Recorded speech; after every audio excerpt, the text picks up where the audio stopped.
Hey everybody, the Johnny Cage, and welcome back to some more of Shovel Knight! Last time we left off, we went through a basic tutorial of the game, and now we're getting ready to take on our first Order of No Quarter Knight. King Knight, in this case, the Prewar Keep layer of King Knight. So here we go. As you might see, I have a little bit more gold. Last time I went back to the village, I got a music sheet there I kind of forgotten about, but I'll point that out next time we go to the village. First, start things off by going to the left. That's right, not the right. And what's this? Oh, big old Yacht Club sign. That's right, Yacht Club Games, the designer of this game, and you got to give him a ton of credit. I already gave him so much credit in the last game, but the last episode. But, you know, this is the first game, and a lot of developers, they would just settle for something simple rather than chasing out, like, a dream project like this. But, gotta give them credit, because they really hit the nail on the head with it. And, so here we go, into our first real level of the game. This one, still a bit on the easy side. It kind of just like slowly pulls you into the whole what to expect coming up soon enough. And believe me, the difficulty curve will pick up. I know that the next kingdom or castle or wherever it is that we're going after this, it is definitely much more on the difficult end. So I guess we'll have to just take this as it is for now. I want to give a big shout out also to Iro Kisofune. I'm going to go with the Japanese pronunciation on her name. I'm sure that's what she would probably prefer on it. Been a long time watcher of mine, and really awesome guy. Sent me over a copy of Dungeon of the Endless, or Dungeon of Endless. I forget exactly which one's which, or what exactly it's called. But it's been on my Steam wishlist for a long while now. It's a pretty cool kind of roguelike RPG, and I'm definitely going to be giving that game a play sometime in the near future. So thanks a lot, buddy. I really appreciate it. Really glad you like my videos. Back to the Shovel Knight action. So here's a checkpoint.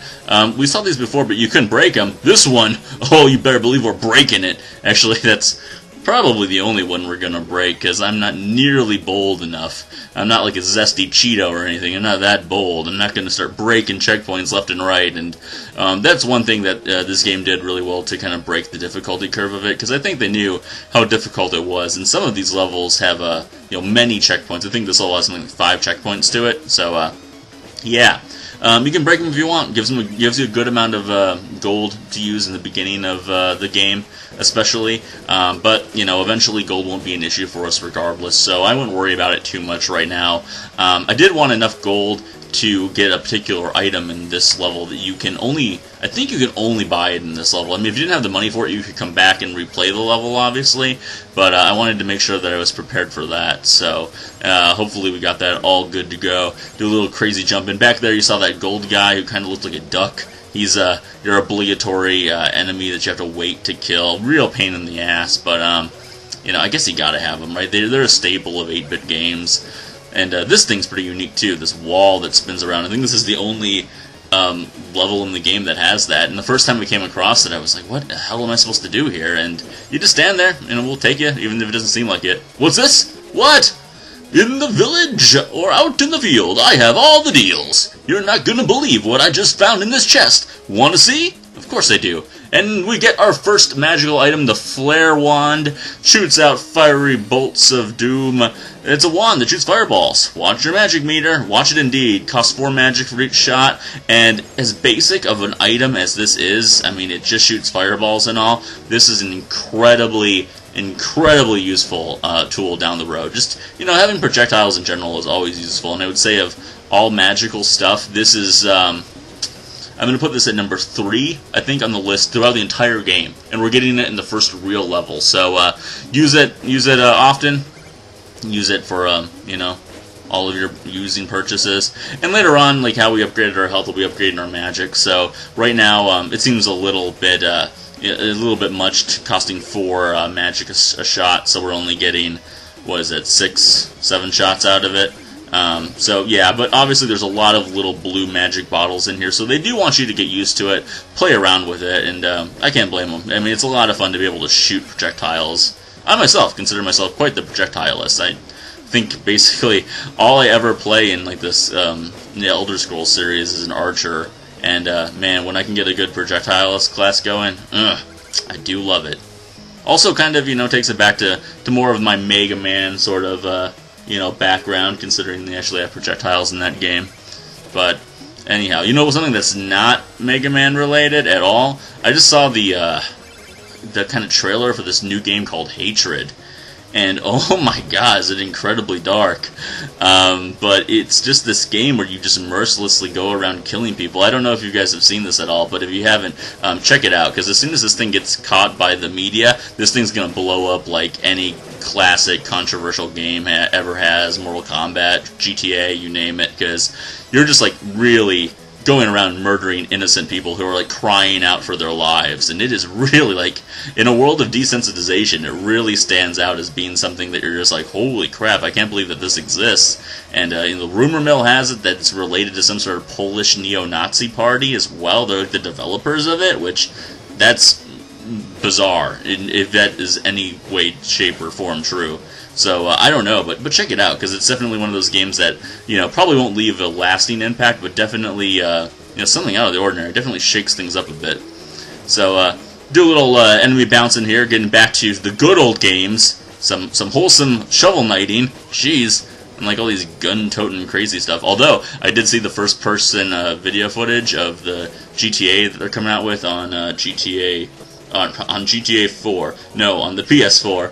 I think it's got to be coming to the Xbox One too, right?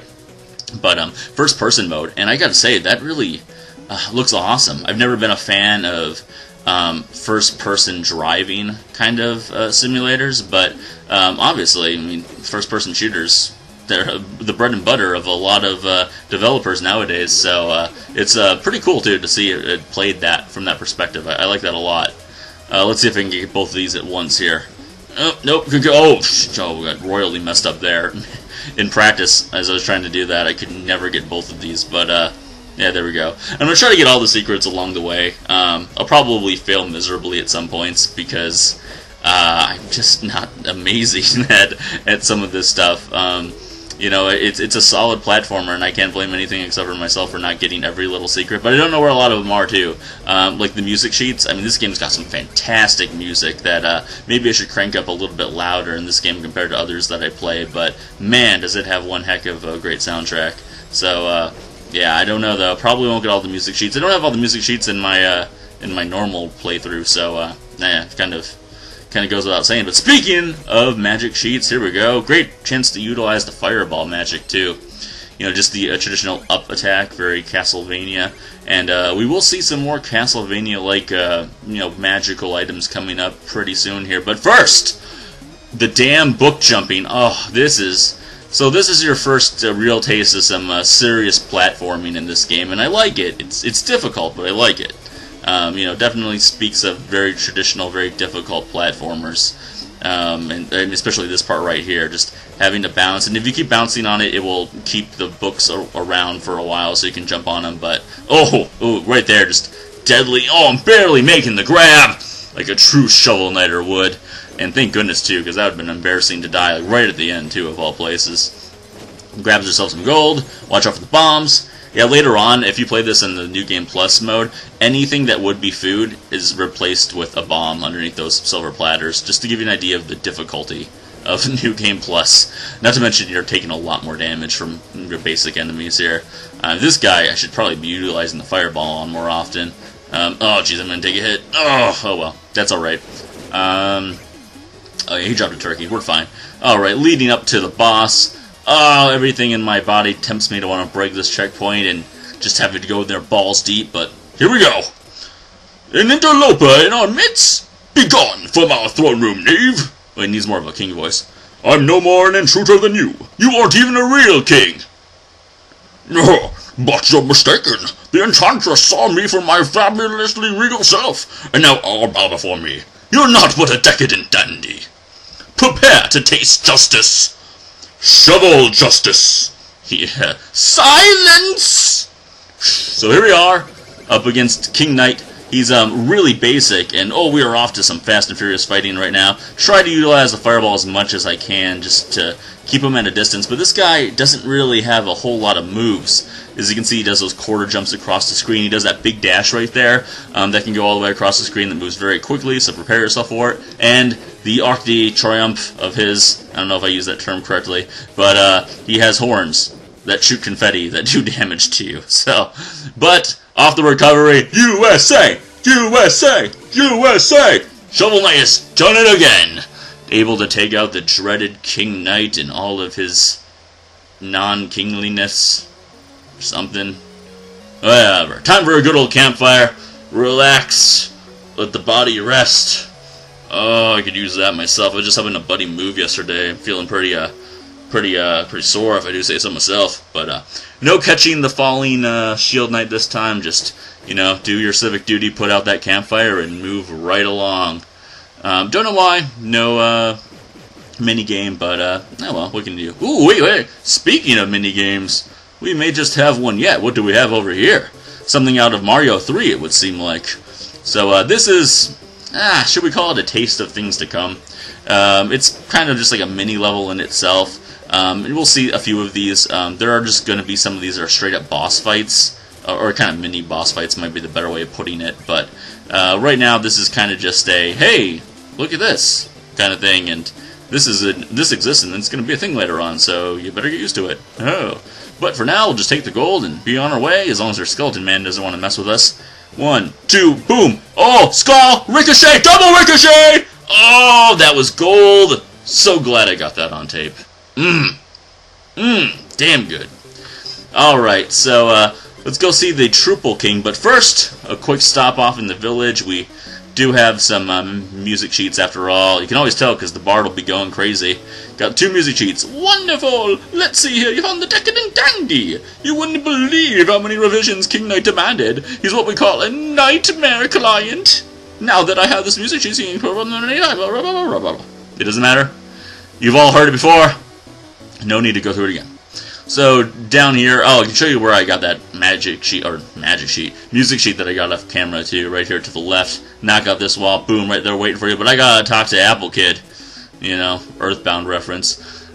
So from this guy you can buy a chalice, and you're gonna need this before you go to the Troupple Pond anyway, so you might as well buy one.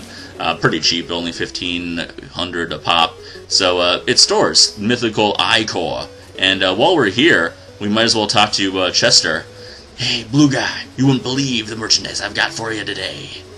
Why not have a look? So, he's got the Chaos Sphere and the Fishing Rod. I'll grab the Fishing Rod. I know exactly when I'm going to need the Chaos Sphere. Fishing Rod it's kind of cool. I mean, big pits that you can fall in, they kind of sparkle. And if you do with the Fishing Rod there, you can get some gems out of it or some other stuff.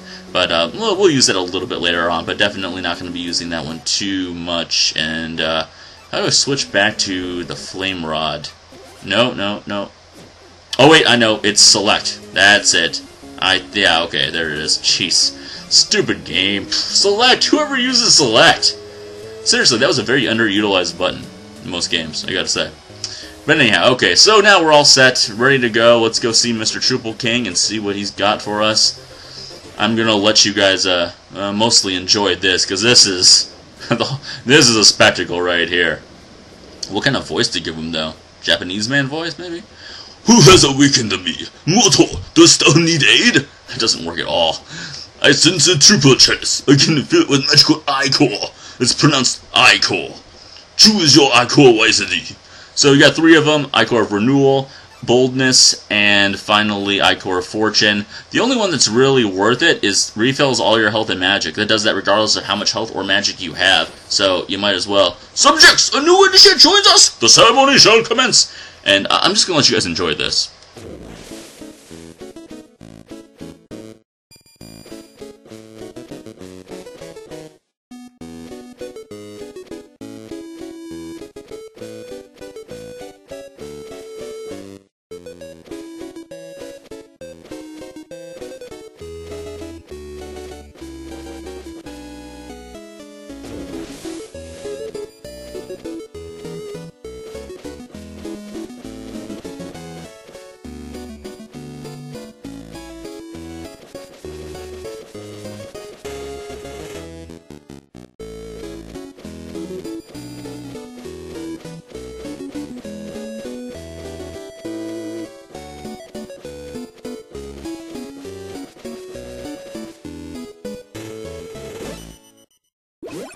And there you go, guys. Right there. That is worth the price of this game in and of itself. Absolutely. No doubt about it in my mind. Well, that's basically going to do it for me, folks. Thanks a lot for watching. Next time, I think we're all set to go here. I think we're going to go right down here to the second layer, the Lich Shard, and take on the Spectre Knight in the next episode. So everyone, thanks a lot for watching. This has been the Johnny Cage, and I will talk to all of you awesome people later on.